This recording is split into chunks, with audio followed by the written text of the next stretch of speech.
നാരായണ.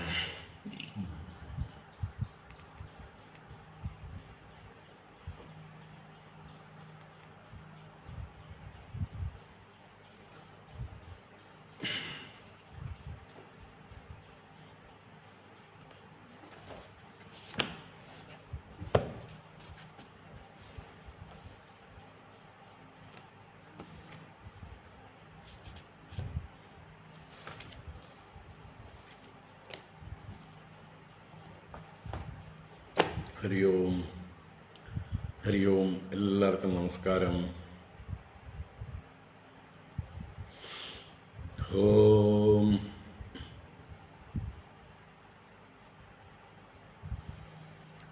ശുക്ലാംബരധരം വിഷ്ണും ശശിവർണം ചതുർഭുജം പ്രസന്നവദനം ധ്യായേത് സർവവിഘ്നോപശാന്തയേ.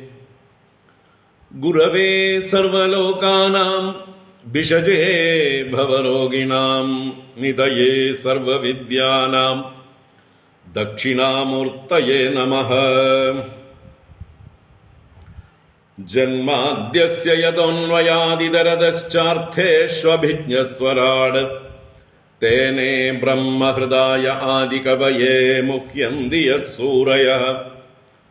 തേജോ വാരിമൃതാം യദാ വിനിമയോ യത്ര ത്രിസർഗോ മൃഷാ ധാംനാ സ്വേന സദാ നിരസ്തകുഹകം സത്യം പരം ധീമഹി. ധർമ്മഃ പ്രോജ്ജിതകൈതവോത്ര പരമോ നിർമ്മത്സരാണാം സതാം വേദ്യം വാസ്തവമത്ര വസ്തു ശിവദം താപത്രയോന്മൂലനം. ശ്രീമദ്ഭാഗവതേ മഹാമുനികൃതേ കിം വാ പരൈരീശ്വരഃ സദ്യോ ഹൃദ്യവരുദ്ധ്യതേത്ര കൃതിഭിഃ ശുശ്രൂഷുഭിസ്തൽക്ഷണാത്. നിഗമകൽപതരോർഗളിതം ഫലം സുഖമുഖാദമൃതദ്രവസംയുതം പിബത ഭാഗവതം രസമാലയം മുഹുരഹോ രസികാ ഭുവി ഭാവുകാഃ.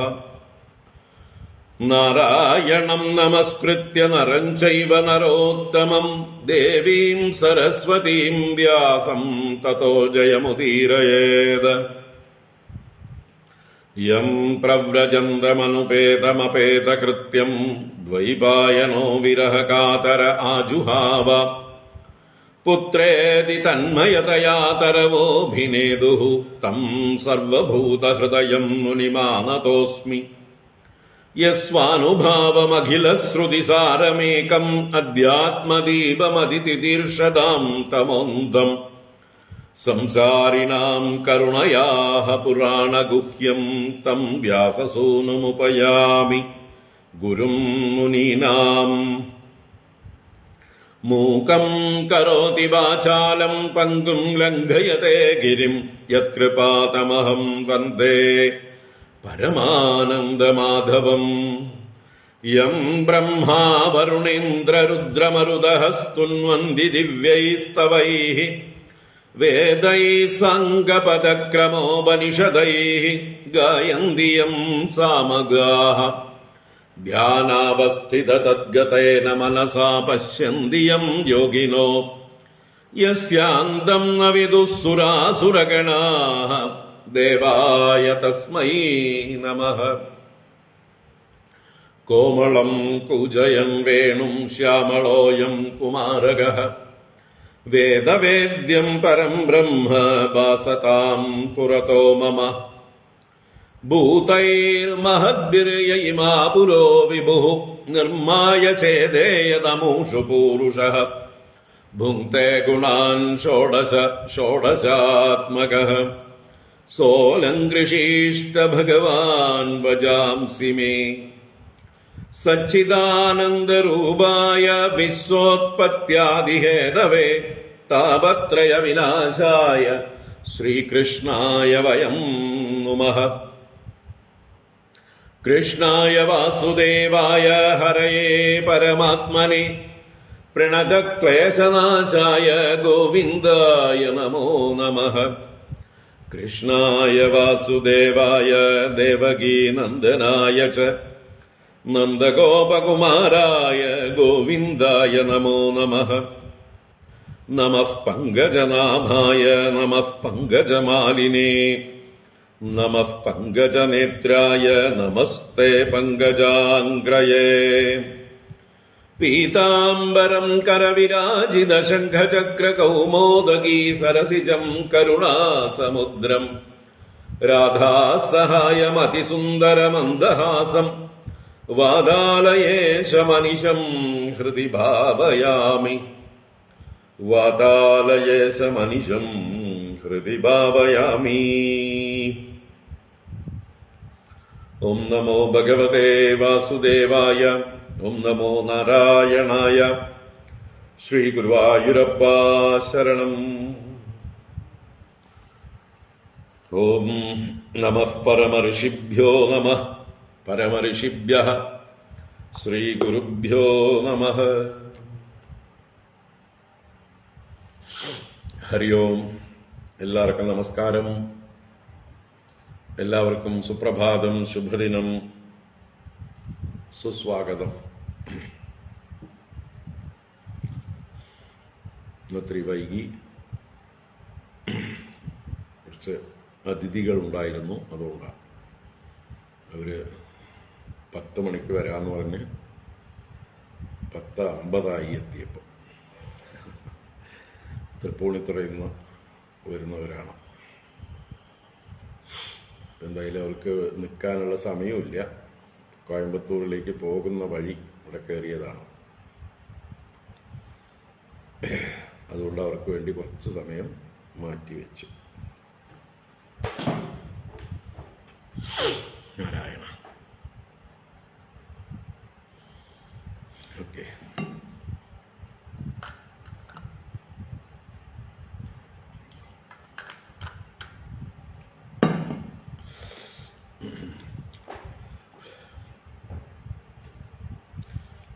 ഹരി ഓം നാരായണ.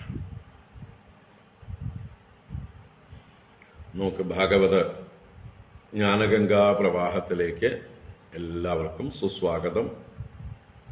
ഭാഗവത ജ്ഞാനഗംഗ നവമസ്കന്ധം 15-ാം അധ്യായത്തിലേക്ക് നമ്മൾ പ്രവേശിക്കുകയാണ്. ചന്ദ്രവംശ വർണ്ണന തുടരുകയാണ്. പുരൂരവസിന്റെ മക്കളും ആ പരമ്പരയും വർണ്ണിച്ച് ഈ 15-ാം അധ്യായത്തിൽ പ്രധാനമായിട്ടും പരശുരാമചരിതമാണ് അതിൻ്റെ ഉത്തരാർദ്ധത്തിൽ പറയാനിരിക്കുന്നത്. ആ പരശുരാമചരിതത്തിലേക്ക് നമുക്ക് ഉച്ചയ്ക്ക് ശേഷമായിരിക്കും, നമ്മൾ വൈകുന്നേരം പ്രവേശിക്കാം. അതിനു മുമ്പുള്ള കാര്യങ്ങൾ ഇപ്പോൾ കാണാം.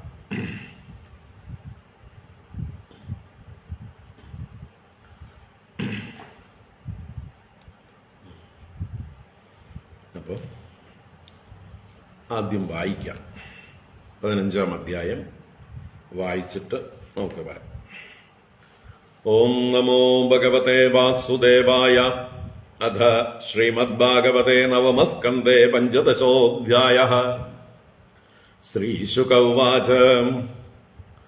ഐളസ്യ ചോർവശീഗർഭാത് ഷഡാസൻ ആത്മജാ നൃപ. ആയുശ്രുതായുഃ സത്യായുഃ രയോദ വിജയോ ജയഃ. ശ്രുതായോർവസുമാൻ പുത്രഃ സത്യായോശ്ച ശ്രുതഞ്ജയഃ. രയസ്യ സുത ഏകശ്ച ജയസ്യ തനയോ അമിതഃ. ഭീമസ്തു വിജയസ്യാദ് കാഞ്ചനോ ഹോത്രകസ്തതഃ. തസ്യ ജന്നുഃ സുതോ ഗംഗാം ഗണ്ഡൂഷീകൃത്യ യോ അപിബത്. ജന്നോസ്തു പുരുഃ തൽപുത്രോ ജന്നോസ്തു പൂരുസ്തൽപുത്രോ ബലാഗശ്ചാത്മജോ അജഗഃ. തതഃ കുശകുശസ്യാപി കുശാംബുസ്തനയോ വസുഃ. കുശനാഭശ്ച ചത്വാരോ ഗാധിരാസീത് കുശാംബുജഃ. തസ്യ സത്യവതീം കന്യാം ഋചീകോയാച തദ്വിജഃ. വരം വിസദൃശം മത്വാ ഗാധിഃ ഭാർഗവമബ്രവീത്. ഏകതഃ ശ്യാമകർണാനാം ഹയാനാം ചന്ദ്രവർച്ചസാം സഹസ്രം ദീയതാം ശുൽക്കം കന്യായാ കുശികാവയം. ഇത്യുക്തസ്തന്മതം ജ്ഞാത്വാ ഗതഃ സവരുണാന്തികം ആനീയ ദത്വാ താനശ്വാൻ ഉപയേമേ വരാനനാം. സ ഋഷിഃ പ്രാർത്ഥിതഃ പത്ന്യാ സ്വശ്രുവാച അപത്യകാമ്യയാ ശ്രപയിത്വോഭയൈർമന്ത്രൈഃ ചരും സ്നാതും ഗതോ മുനിഃ. താവത് സത്യവതി മാത്രാ സ്വചരും യാചിതാ സതി ശ്രേഷ്ഠം മത്വാ തയായച്ഛത് മാത്രേ മാതുരദത് സ്വയം. തദ്വിജ്ഞായ മുനിഃ പ്രാഹ പത്നീം കഷ്ടമകാരശീഃ ഘോരോ ദണ്ഡധരഃ പുത്രോ ഭ്രാതാ തേ ബ്രഹ്മവിത്തമഃ. പ്രസാദിതശ്ച സത്യവത്യാ മൈവം ഭൂതിതി ഭാർഗവഃ അധ തർഹി ഭവേത് പൗത്രോ ജമദഗ്നിസ്തതോഭവത്. സാ ചാഭൂത്സു മഹാപുണ്യാ കൗശികീ ലോകപാവനി രേണോഃ സുതാം രേണുകാം വൈ ജമദഗ്നിരുവാഹയാം. തസ്യാം വൈ ഭാർഗവർഷേഃ സുതാ വസുമദാദയഃ യവീയാൻ ജജ്ഞയേതേഷാം രാമ ഇത്യഭിവിശ്രുതഃ. സർവത്ര ഗോവിന്ദനാമ സങ്കീർത്തനം ഗോവിന്ദ ഗോവിന്ദ. ഹരേ രാമ രാമ രാമ ഹരേ ഹരേ. ഹരേ കൃഷ്ണ കൃഷ്ണ കൃഷ്ണ ഹരേ ഹരേ. പരശുരാമാവതാരം 13-ാം ശ്ലോകത്തിലാണ്. നവമം 15, 13. തസ്യാം വൈ ഭാർഗവർഷേഃ സുതാ വസുമദാദയഃ യവീയാൻ ജജ്ഞയേതേഷാം രാമ ഇത്യഭിവിശ്രുതഃ. യമാഹുർവാസുദേവാംശം ഹൈഹയാനാം കുലാന്തകം ത്രിസപ്തകൃത്വോ യ ഇമാം ചക്രേ നിക്ഷത്രിയാം മഹീം. ദുഷ്ടം ക്ഷത്രം ഭുവോ ഭാരം അബ്രഹ്മണ്യം അനീനശത രജസ്തമോ വൃതം അഹന്ന് ബൽകൂന്യഭീകൃതേ അംഹസി. രാജോവാച കിം തദംഹോ ഭഗവതോ രാജന്യൈർ അജിതാത്മഭിഃ കൃതം യേന കുലം നഷ്ടം ക്ഷത്രിയാണാമഭീക്ഷ്ണശഃ.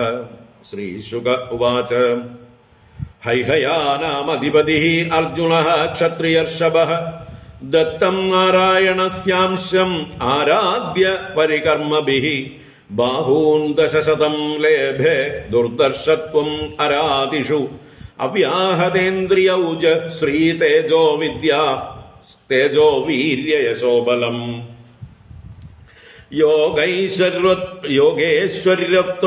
യോഗേശ്വരത്വം ഐശ്വര്യം ഗുണായത്ര അണിമാദയഃ ചചാര വ്യാഹതഗതിഃ ലോകേഷു പവനോ യഥാ. സ്ത്രീരത്നൈരാവൃതക്രീഡൻ രേവാംബസി മദോത്കടഃ വൈജയന്തീം സ്രജന്തി ബ്രതരുരോധ സരിതം ഭുജൈഃ. വിപ്ലാവിതം സ്വശിബിരം പ്രതിസ്രോതസരിജ്ജലൈഃ നാമൃഷ്യത്തതസ്യ തദ്വീര്യം വീരമാനീദശാനനഃ. ഗൃഹീതോ ലീലയാ സ്ത്രീണാം സമക്ഷം കൃതകിൽബിഷഃ മാഹിഷ്മത്യാം സന്നിരുദ്ധോ മുക്തോ യേന കപിർയദ. സ ഏകദാ തു മൃഗയാം വിചരൻ വിപിനീ വനേ യദൃച്ഛയാശ്രമപദം ജമദഗ്നേരുപാവിശത്. തസ്മൈ സ നരദേവായ മുനിരർഹണമാഹരത് സസൈന്യാമാത്യവാഹായ ഹവിഷ്മത്യാ തപോധനഃ. സ വീരസ്തത്ര തദ്ദൃഷ്ട്വാ ആത്മൈശ്വര്യാതിശായനം തന്നാദ്രിയതാഗ്നിഹോത്ര്യാം സാഭിലാഷഃ സഹൈഹയഃ. ഹവിർദാനീം ഋഷേർദർപ്പാൻ നരാൻ ഹർത്തുമചോദയത് തേജമാഹിഷ്മതീം നിന്യുഃ സവത്സാം ക്രന്ദതീം ബലാദ്. അദരാജനി നിർയാതേ രാമ ആശ്രമ ആഗതഃ ശ്രുത്വാ തസ്യ ദൗരാത്മ്യം ചുക്രോധ അഹിരിവാഹപഃ. ഘോരമാദായ പരശും സതൂണം ചർമ്മകാർമുകം അന്വദാവതമു ദുർദർശോ മൃഗേന്ദ്രൈവ യൂഥപം. തമാപദന്തം ഭൃഗുവര്യമോജസ ധനുർധരം ബാണപരശ്വധായുധം ഐണേയ ചർമാംബരമർക്കധാമഭി യുതം ജടാഭിർദൃശേ പുരീം വിശന്ന് അചോദയദ്ഹസ്തിരദാശ്വപത്തിഭിഃ ഗദാസി ബാണർഷ്ടിശതഗ്നിശക്തിഭിഃ അക്ഷൗഹിണീ സപ്തദശാതിഭീഷണാഃ താരാമയേകോ ഭഗവാൻ അസൂദയത് യതോ യതോസൗ പ്രഹരത്പരശ്വതോ മനോനിലൗജാപരചക്രസൂദനഃ തതസ്തതശ്ഛിന്നഭുജോരുകന്ധരാ നിപേതുരുർവ്യാം ഹതസൂതവാഹനാഃ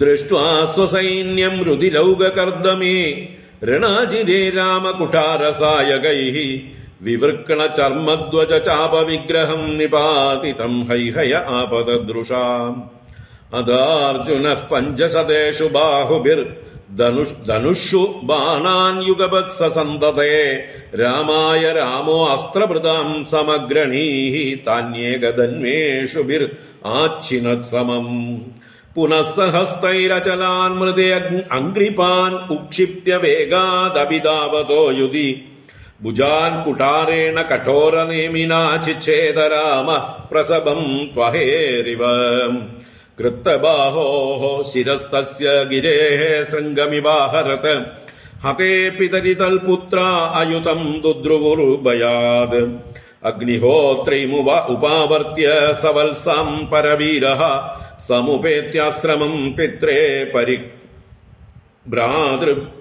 പരിക്ലിഷ്ടാം സമർപ്പയത് സ്വകർമ്മ തത്കൃതം രാമഃ പിത്രേ ഭ്രാതൃഭ്യ ഏവ ച വർണ്ണയാമാസ തച്ഛ്രുത്വാ ജമദഗ്നിരഭാഷത രാമ രാമ മഹാബാഹോ ഭവാൻ പാപമകാരശീത അവധീൻ നരദേവം യത് സർവദേവമയം വൃഥാ വയം ഹി ബ്രാഹ്മണസ്താതാ ക്ഷമയാർഹണതാം ഗതാഃ യയാ ലോകഗുരുർദേവഃ പാരമേഷ്ട്യം അഗാത്പദം ക്ഷമയാ രോചത്തെ ലക്ഷ്മീഃ ബ്രാഹ്മീ സൗരീ യദാ പ്രഭാ ദക്ഷമിണാമാശു ഭഗവാൻ തുഷ്യത്തെ ഹരിരീശ്വരഃ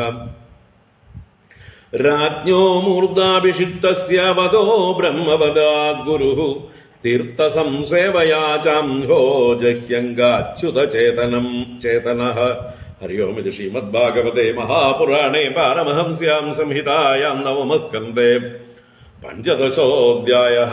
സർവത്ര ഗോവിന്ദനാമസങ്കീർത്തനം. ഗോവിന്ദ ഗോവിന്ദ. നാരായണാഖില ഗുരോ ഭഗവൻ നമസ്തേ. നാരായണാഖില ഗുരോ ഭഗവൻ നമസ്തേ. നാരായണാഖില ഗുരോ ഭഗവൻ നമസ്തേ. ഹരി ഓം.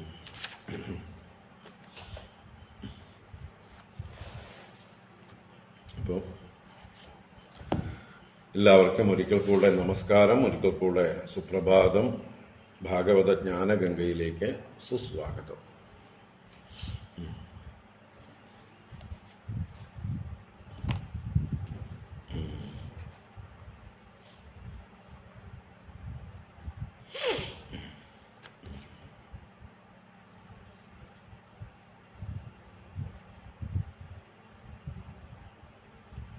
നാരായണ.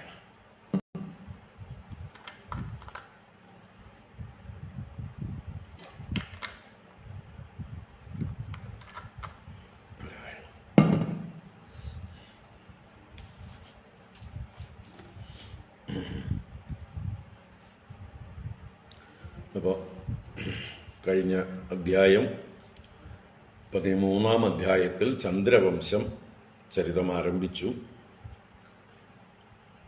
ചന്ദ്രനിൽ നിന്ന് ബുധന്റെ ഉൽപ്പത്തി, ബുധനിൽ നിന്ന് പുരൂരവസ്, ആ പുരൂരവസിന്റെ ചരിത്രം, ഉർവശിയുമായിട്ടുള്ള അദ്ദേഹത്തിന്റെ ആ എന്താ പറയുക അടിമത്തം എന്ന് പറയാം. ഉർവശിയെ തന്നെ ധ്യാനിച്ച് അവസാനം ഉർവശീ ലോകത്തെ പ്രാപിച്ചു എന്ന് പറഞ്ഞുകൊണ്ടാണ് അദ്ദേഹത്തിൻ്റെ ചരിത്രം അവസാനിപ്പിച്ചത്. അപ്പോൾ ഇതിലൂടെയൊക്കെ കൂടുതൽ വിശദമായിട്ട് നമ്മളതിനെ തത്വങ്ങളിലേക്ക് ചർച്ച ചെയ്യാൻ പോകുന്നില്ല. അതിൽ നിന്ന് ഉൾക്കൊള്ളേണ്ട പാഠം, മോറൽ ഓഫ് ദ സ്റ്റോറി മാത്രം ഉൾക്കൊള്ളുക.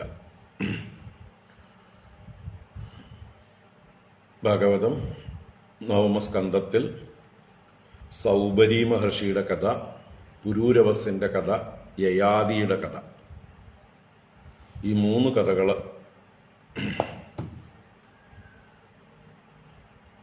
സ്വയം നല്ല പൗരുഷമുള്ളവരായിരുന്നിട്ടും സ്വയം ധർമ്മിഷ്ഠന്മാരായിരുന്നിട്ടും പ്രതാപമുള്ളവരായിരുന്നിട്ടും സ്ത്രീ വിഷയത്തിൽ അടിമകളായിപ്പോയി, സ്ത്രീകൾക്ക് വിധേയരായി തീർന്ന് വളരെയധികം പതനം സംഭവിച്ചതായിട്ടുള്ള, അവരുടെ പൗരുഷം നഷ്ടപ്പെട്ട് വളരെ ദയനീയമായിട്ടുള്ളൊരു അവസ്ഥയെ പ്രാപിച്ച കഥകളാണ് ഈ 3 കഥകൾ. ഒന്ന്, എല്ലാം ത്യജിച്ച് തപസ് ചെയ്യാനായിട്ട് വെള്ളത്തിന്റെ അടിയിൽ പോയി മുങ്ങിക്കിടന്ന് തപസ് ചെയ്ത സൗഭരി എന്ന മഹർഷിയുടെ കഥ.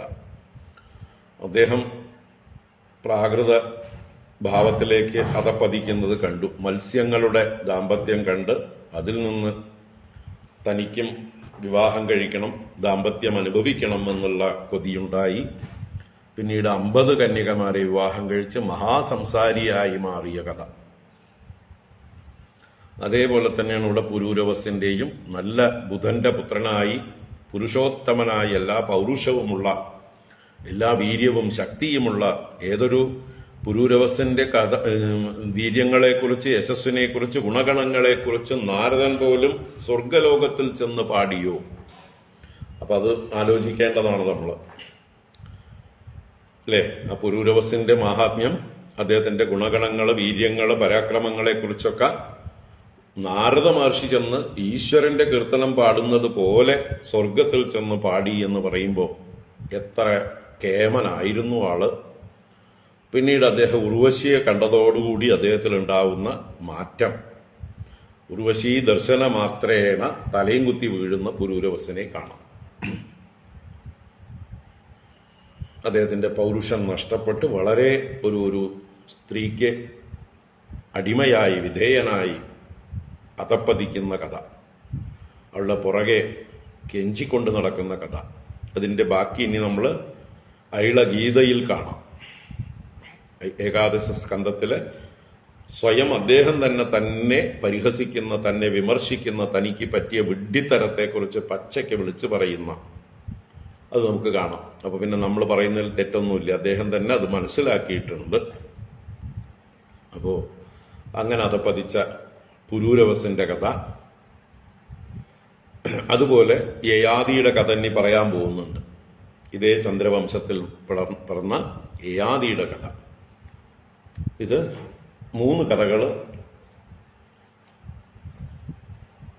സ്ത്രീ വിഷയത്തിൽ അടിമത്വം വന്നു ചേർന്ന പുരുഷോത്തമന്മാരായ, വളരെ കേമന്മാരായ ആളുകളുടെ കഥയാണ്. ഈ കഥയിൽ നിന്ന് പാഠം ഉൾക്കൊണ്ടുകൊണ്ട് ഈ വിഷയത്തെ എങ്ങനെ ജയിക്കാമെന്നാണ് ചിന്തിക്കേണ്ടത്. ആരാ? എല്ലാവരും, എല്ലാ മനുഷ്യരും. ഇങ്ങനെ അടിമപ്പെടാതെ, എങ്ങനെ നമ്മുടെ സ്വാതന്ത്ര്യം നഷ്ടപ്പെടുത്താതെ, നമ്മുടെ പൗരുഷം നഷ്ടപ്പെടുത്താതെ, നമുക്ക് ദൈന്യം വരാതെ എങ്ങനെ ജീവിക്കാം? സ്ത്രീകളെ തീർത്തും എല്ലാവർക്കും ദൂരെ നിർത്താനൊന്നും പറ്റില്ല, എല്ലാവരെയും ഉപേക്ഷിക്കാനൊന്നും പറ്റില്ല. അപ്പൊ അവരവരുടെ ആ സ്ഥാനത്തിനനുസരിച്ച് കർമ്മങ്ങൾ ചെയ്തുകൊണ്ട് സ്ത്രീകളെ നിലയ്ക്ക് നിർത്തിക്കൊണ്ട് എങ്ങനെ ഗൃഹസ്ഥാശ്രമ ജീവിതം നയിക്കണം എന്ന് അവരഭ്യസിക്കണം, വേണ്ട പോലെ പഠിക്കണം. അതാണ് ഇതിൽ നിന്ന് പാഠം ഉൾക്കൊള്ളുന്നവരും ചെയ്യേണ്ടത്. അതിന് നമുക്ക് അടുത്ത ദശമസ്കന്ധത്തില് ശ്രീകൃഷ്ണൻ മാതൃകയായിട്ട് കാണിച്ചു തരും. ശ്രീകൃഷ്ണൻ സ്ത്രീകളുടെ നടുവിലാണ് ജീവിക്കുന്നതെങ്കിലും അദ്ദേഹം എങ്ങനെ സ്വതന്ത്രനായി ജീവിക്കുന്നു എന്ന് കാണാം. എങ്ങനെയാണ് അദ്ദേഹത്തിന് സ്വതന്ത്രനായിട്ട് ജീവിക്കാൻ കഴിയുന്നത്? അദ്ദേഹത്തിന്റെ ജ്ഞാനമാണ്, ആ വിവേകമാണ്.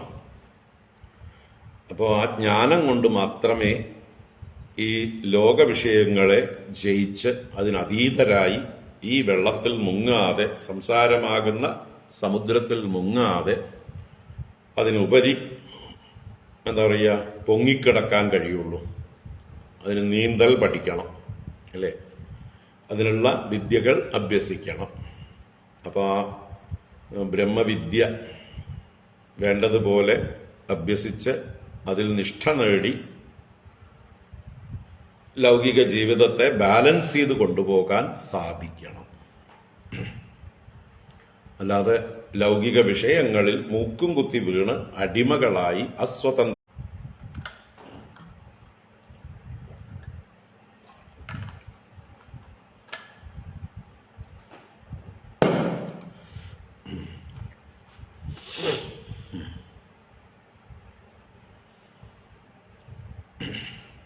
അപ്പോൾ അതിനാണ് ഉർവശിയുടെ വാക്കുകളൊക്കെ കുറച്ച് കടുത്ത വാക്കുകളായിട്ട് പ്രയോഗിച്ചിട്ടുള്ളത്. വ്യാസന്റെ പ്രയോഗങ്ങളാണല്ലോ. വ്യാസൻ ഉർവശിയെ കൊണ്ട് പറയിച്ചു. അതെന്താ? ആ സ്ത്രീകളുടെ സ്വഭാവം മനസ്സിലാക്കി, സ്ത്രീകൾ ചെന്നായ്ക്കളെ പോലെയാണ്, ഘോരകളാണ്, കഠിനഹൃദയകളാണ്, വളരെ സൂക്ഷിക്കണം, അവരെ വിശ്വസിച്ചുകൂടാ എന്നൊക്കെ പറഞ്ഞ് ഒരു വൈരാഗ്യം ഉള്ളിൽ ജനിപ്പിക്കാനും ജാഗ്രതയോടെ കൂടിയിരിക്കാനും പ്രേരിപ്പിക്കുന്നതാണ് ഉർവശി വാക്യങ്ങൾ. അത് മറ്റുള്ളവർക്കും ആവാം. സ്ത്രീകൾക്ക് പുരുഷന്മാരെ കുറിച്ചും അങ്ങനെ ചിന്തിച്ചുകൊണ്ട് ഒരു ഉള്ളിന്റെ ഉള്ളിൽ ഒരു അകലം പാലിച്ചുകൊണ്ട് അമിതമായ ഡിപെൻഡൻസി ഇല്ലാതെ, ആശ്രയഭാവമില്ലാതെ, ഇയാൾ എനിക്ക് സ്ഥിരമായിട്ട് സുഖം തന്നുകൊണ്ടേയിരിക്കും എന്നുള്ള തെറ്റിദ്ധാരണ മാറ്റി, അതാണായാലും പെണ്ണായാലും പരസ്പരം നമുക്ക് ഇയാൾ നിത്യനാണ്, ഇയാൾ സുഖം തരുന്ന ആളാണെന്നുള്ള തെറ്റിദ്ധാരണ മാറ്റി, ഇയാൾ അനിത്യനാണ്, ഇയാൾക്ക് സുഖം തരാനുള്ള കഴിവില്ല, അയാൾ സുഖം തേടിയിട്ടാണ് എൻ്റെ അടുത്ത് വന്നിരിക്കുന്നത്. ഓരോരുത്തരും പരസ്പരം മറ്റുള്ളവർ സുഖം കൊടുക്കും എന്ന് വിചാരിച്ചുകൊണ്ട് സുഖം തേടി വരുന്നവരാണ്. അവരവരുടെ സുഖത്തിന് വേണ്ടിയിട്ടാണ് ഓരോരുത്തരും പരിശ്രമിച്ചുകൊണ്ടിരിക്കുന്നത്. നമ്മളെ മറ്റുള്ളവർ സ്നേഹിക്കുന്നു എന്ന് അഭിനയിക്കുന്നത്, ആശ്രയിക്കുന്നത് ഒക്കെ അവരുടെ സെക്യൂരിറ്റിക്ക്, അവരുടെ കംഫർട്ട്സിന്, അവരുടെ സുഖത്തിന് വേണ്ടിയിട്ടാണ്. ഈ തത്വം മനസ്സിലാക്കിക്കൊണ്ട് ആയിക്കോട്ടെ, നമുക്കൊന്നിച്ച് ഒരു യാത്ര പോകുമ്പോൾ സഹായികള് ആയിട്ടിരിക്കട്ടെ കൂട്ടത്തില്, അറിഞ്ഞുകൊണ്ട് കൂട്ടുകാരായി, ബന്ധുക്കളായി, ഭാര്യ ഭർത്താക്കന്മാരായി, അച്ഛനും മക്കളുമായി, സഹോദരങ്ങളായി ഒക്കെ നമുക്ക് കഴിയാം. ഈ ഒരു അറിവോട് കൂടിയിട്ട്, ഈ ഒരു എണ്ണ തേച്ചിട്ട്, അല്ലേ? ചക്ക പറിക്കുന്നതിന് മുമ്പ് എണ്ണ തേക്കും പോലെ എണ്ണ തേച്ച് ചക്ക പറിച്ചാൽ ആ ചക്ക നമ്മുടെ ശരീരത്തിൽ ഒട്ടില്ല, കയ്യിൽ ഒട്ടില്ല.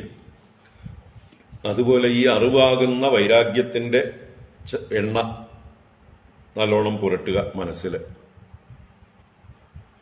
ഈ അറിവ് കൊണ്ട് നമുക്കൊരു വൈരാഗ്യം ഉണ്ടാകും, ഒരു ഇൻഡിപെൻഡൻസ് ഉണ്ടാവും. വൈരാഗ്യം എന്ന് പറഞ്ഞാൽ അതാണ്, ഡിപ്പെൻഡൻസി ഇല്ലാതിരിക്കുക.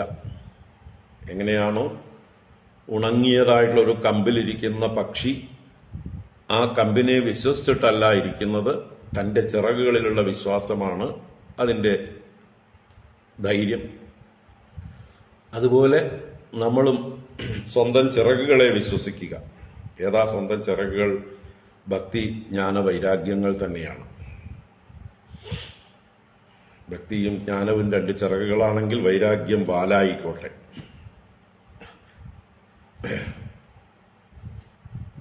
നമുക്ക് ബാലൻസ് ചെയ്ത് കൊണ്ടുപോകാമെന്നർത്ഥം.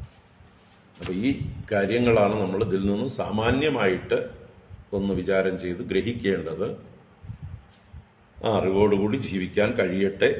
അങ്ങനെ ഈ ചക്കയിൽ വല്ലാതെ കുഴഞ്ഞ് ചക്ക കഴിക്കാൻ പറ്റാത്ത രീതിയിലാവാതിരിക്കട്ടെ. നമുക്ക് 15-ാം അധ്യായത്തിലേക്ക് വരാം.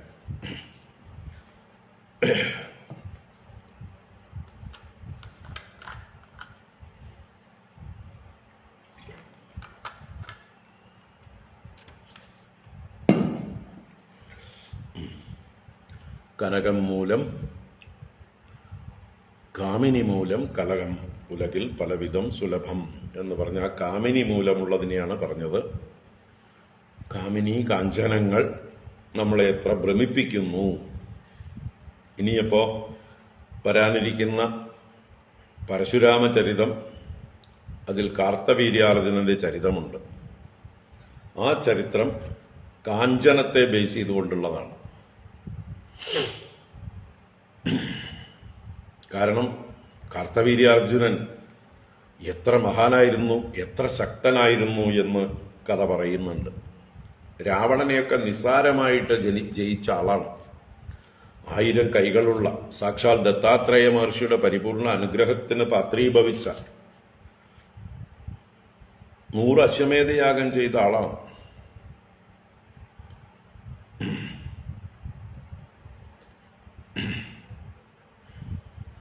കാർത്തവീര്യാർജുനൻ അശ്വമേധയാഗങ്ങൾ 100 ചെയ്തോ നോക്കണം, നമുക്ക് ഉണ്ടെന്നാ തോന്നുന്നു. നമുക്ക് വായിക്കാൻ പോകുന്നുണ്ട് നമ്മള്. പിന്നീട് കാർത്തവീര്യാർജുനൻ ഈ ചന്ദ്രവംശത്തിൽ യദുവംശത്തിൽ വരുന്ന ആളാണ്. അപ്പൊ അവിടെ യദുവംശ വർണ്ണന പറയുമ്പോൾ കാർത്തവീര്യാർജുനനെ കുറിച്ച് പറയും, അദ്ദേഹം അനേക അശ്വമേധയാഗങ്ങൾ നടത്തിയ ആളാണെന്ന്. അത്രയും പ്രഗത്ഭനായിട്ടുള്ള ഒരാള് ആ എന്താ പറയുക, കാഞ്ചന മോഹം കൊണ്ട്, എന്നുവെച്ചാൽ ആ കാമധേനുവിനോടുള്ള മോഹം കൊണ്ട് സ്വയം അധപതിക്കുന്നതും സ്വയം നശിക്കുന്നതും തന്റെ മരണത്തിന് തന്നെ കാരണമാകുന്നതും തന്റെ വംശത്തിന്റെ അല്ലെങ്കിൽ ക്ഷത്രിയ വംശത്തിന് തന്നെ അത് നാശകാരണമായി മാറുന്നതും ഒക്കെയാണ് കാണാൻ പോകുന്നത്. അപ്പോ ധനത്തിലുള്ളതായിട്ടുള്ള മനുഷ്യന്റെ കൊതിയെ കാണിച്ചു തരികയാണ്. അർത്ഥമനർത്ഥം ഭാവയ നിത്യം നാസ്തി തതസുഖലേശ സത്യം പുത്രാദപി ധനഭാജാംബീതിഹി സർവത്രൈഷാ വിഹിതാരീതിഹി എന്നുള്ള ആചാര്യ ഭഗവത്പാദരുടെ ആ വാക്യങ്ങളെ നമ്മളെ ഓർമ്മിപ്പിക്കുകയാണ് ഈ കഥകൾ. കാർത്തവീര്യാർജുനന്റെ കഥ ശ്രദ്ധിക്കുക. അതിലാണ് പരശുരാമചരിത്രം വരുന്നത്. നോക്കാം.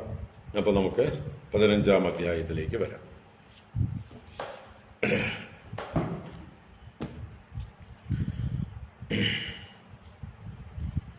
നവമത്തിലെ ഈ കഥകളൊക്കെ കേട്ട് നമുക്ക് വൈരാഗ്യവും അന്ധക്കരണ ശുദ്ധിയും ഒക്കെ വന്നു കഴിയുമ്പോഴാണ് നമ്മൾ ദശമത്തിലെ ശ്രീകൃഷ്ണ ചരിതങ്ങൾ കേട്ട് മനസ്സിൽ ഭഗവാനെ പിടിച്ചു കെട്ടാനുള്ള യോഗ്യത നമുക്കുണ്ടാവുള്ളൂ.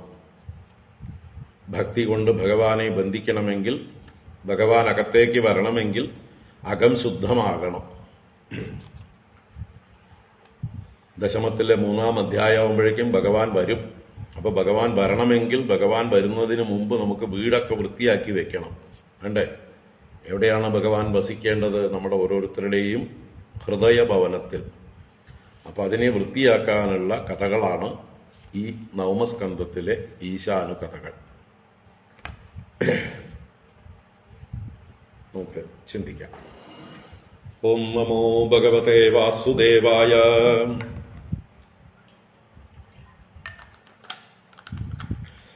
അധ 15-ഓധ്യായഃ. ശ്രീശുക ഉവാച.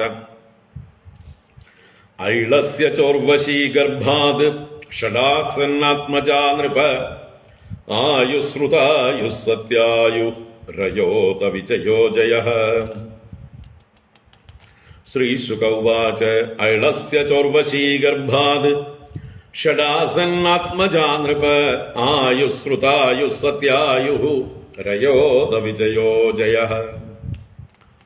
ശ്രീശുക ബ്രഹ്മർഷി ആ പുരൂരവസിന്റെ വംശ കഥ തുടരുകയാണ്.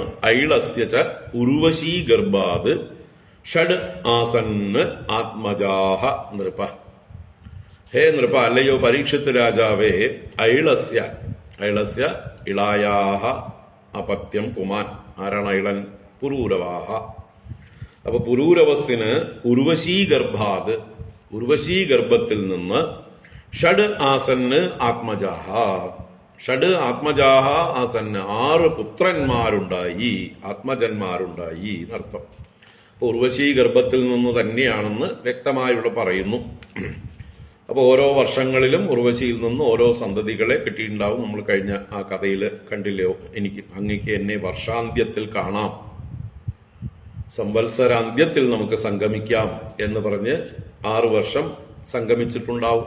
അപ്പൊ അങ്ങനെ 6 സന്തതികൾ ഉണ്ടായിട്ടുണ്ടാവും. ആ 6 പേരുടെ പേരാണ് ആയുഹു, ശ്രുതായുഹു, സത്യായുഹു, രയഃ, വിജയഃ, ജയഃ.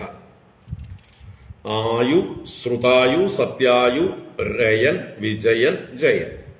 ഇങ്ങനെ 3 ആയുസ്സുകളും 3 അല്ലെ യകാരത്തിൽ അവസാനിക്കുന്ന നാമങ്ങളും. രയൻ, വിജയൻ, ജയൻ. ഇതൊക്കെ അവസാനം അന്ത്യാക്ഷരങ്ങൾ യകാരത്തില്. ഇവിടെ അന്ത്യാക്ഷരങ്ങൾ ആയുസ്സില്. ആയു, ശ്രുതായു, സത്യായു. അപ്പൊ ഓർമ്മിക്കാൻ എളുപ്പമുണ്ട്. രയൻ, വിജയൻ, ജയൻ. രയൻ, വിജയൻ, ജയൻ. ആയു, ശ്രുതായു, സത്യായു. അങ്ങനെ 6 മക്കള് അയളന് ഉർവശീ ഗർഭത്തിൽ നിന്ന് ഉണ്ടായി. തുടർന്ന് അവരുടെ വംശത്തെ പറയുകയാണ്. ശ്രുതായോഹോ വസുമാൻ പുത്രഃ, സത്യായോശ്ച ശ്രുതഞ്ജയഃ, രയസ്യ സുത ഏകശ്ച, ജയസ്യ തനയോമിതഃ.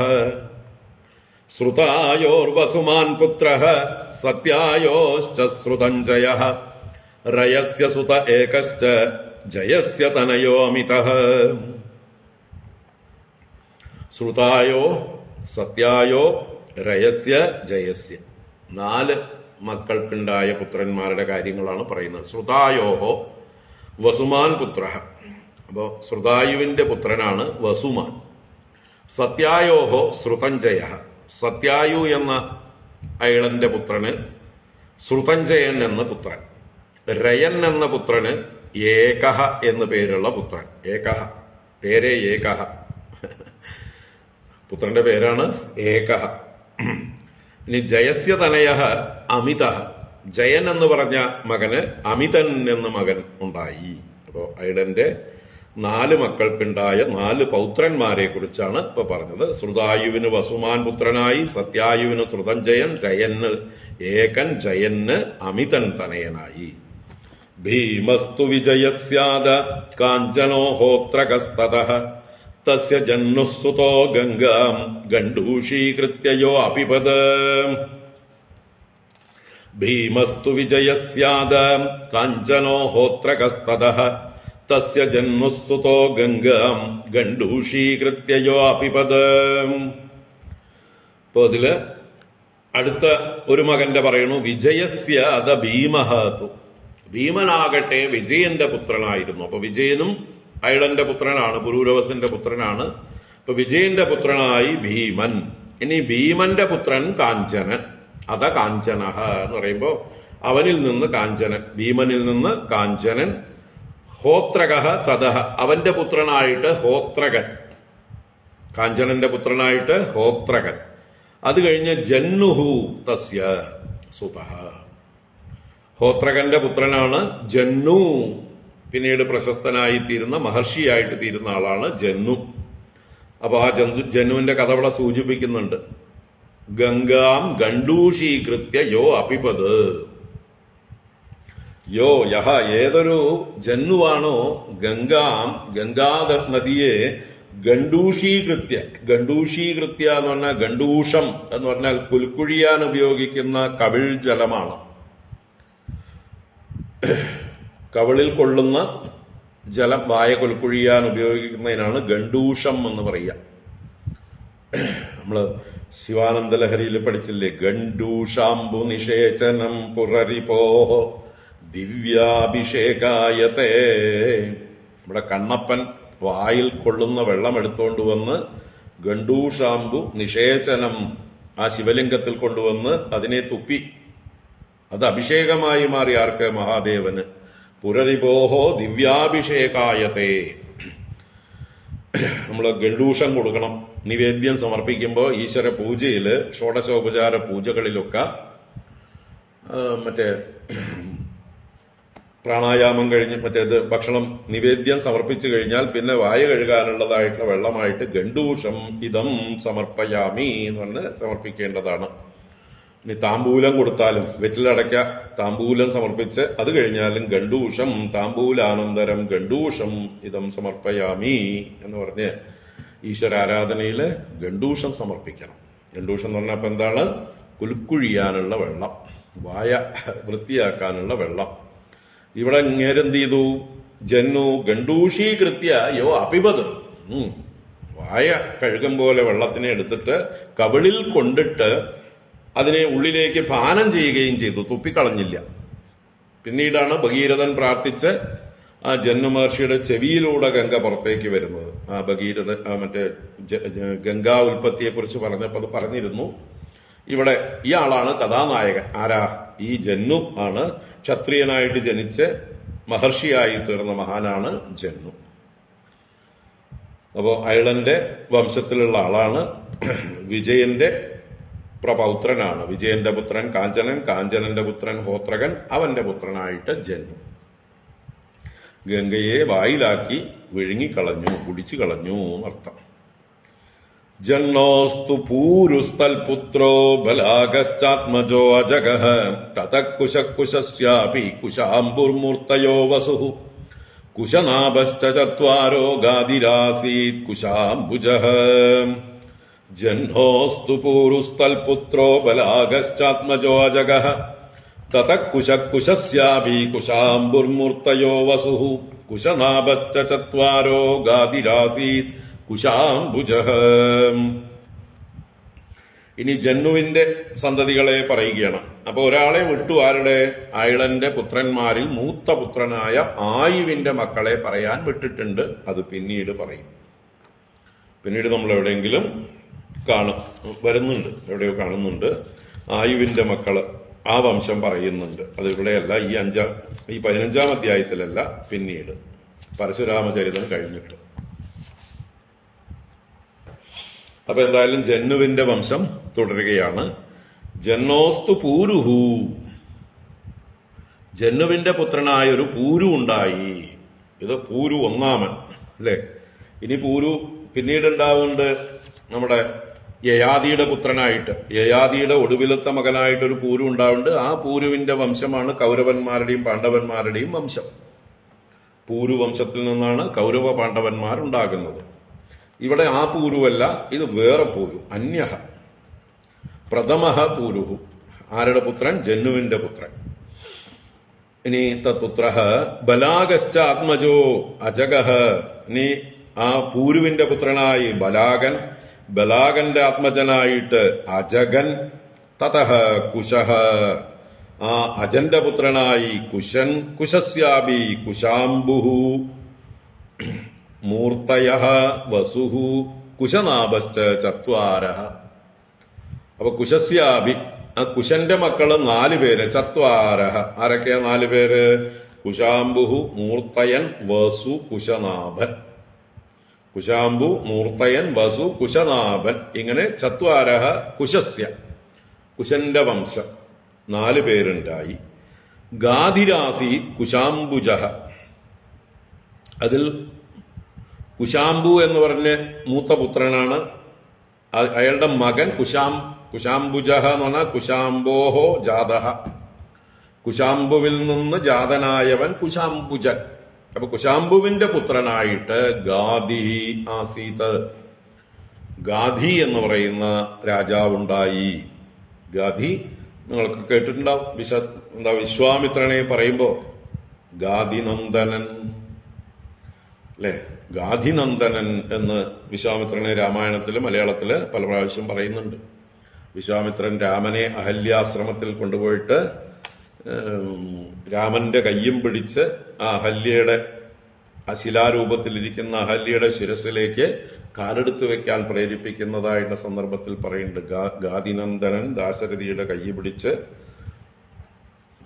അഹല്യയെ അനുഗ്രഹിക്കുന്നതായിട്ടുള്ള രംഗം. അപ്പൊ ഈ ഗാധി എന്നുള്ള പേര് നമ്മൾ കേട്ടിട്ടുണ്ട്. അദ്ദേഹം രാജാവാണ്. രാജാവിന്റെ മകനായിട്ടാണ് കൗശികൻ എന്ന വിശ്വാമിത്രൻ ക്ഷത്രിയനായിട്ടാണ് ജനിക്കുന്ന. ആ കഥ പറയുന്നുണ്ട് ഇവിടെ. അപ്പൊ ഗാധി ഓർമ്മിക്കുക. ഗാന്ധിയല്ല, ഗാധി. ഗണ്ഡിയുമല്ല. നമ്മളെ രാഹുൽ ഗണ്ഡിയാണ് യഥാർത്ഥത്തിൽ. ഫിറോസ് ഗണ്ഡിയുടെ പരമ്പരയാണ് ഇന്ദിരാ ഗണ്ഡി, രാജീവ് ഗണ്ഡി, രാഹുൽ ഗണ്ഡി, പ്രിയങ്ക ഗണ്ഡിയൊക്കെ ഗാന്ധി എന്നുള്ള വ്യാജ പേരിട്ടിട്ട് ആ പേരിനെ ഉപയോഗിക്കുന്നു. അതിന്റെ അടിമകളായിട്ട് കുറേ ആളുകളും അവർ കാണിക്കുന്ന എല്ലാ കൊള്ളരുതായ്മകളും വലിയ കാര്യമായിട്ട് ആരാധിക്കുന്ന കുറേ വിഡ്ഢിക്കൂട്ടങ്ങളും ഇരിക്കട്ടെ.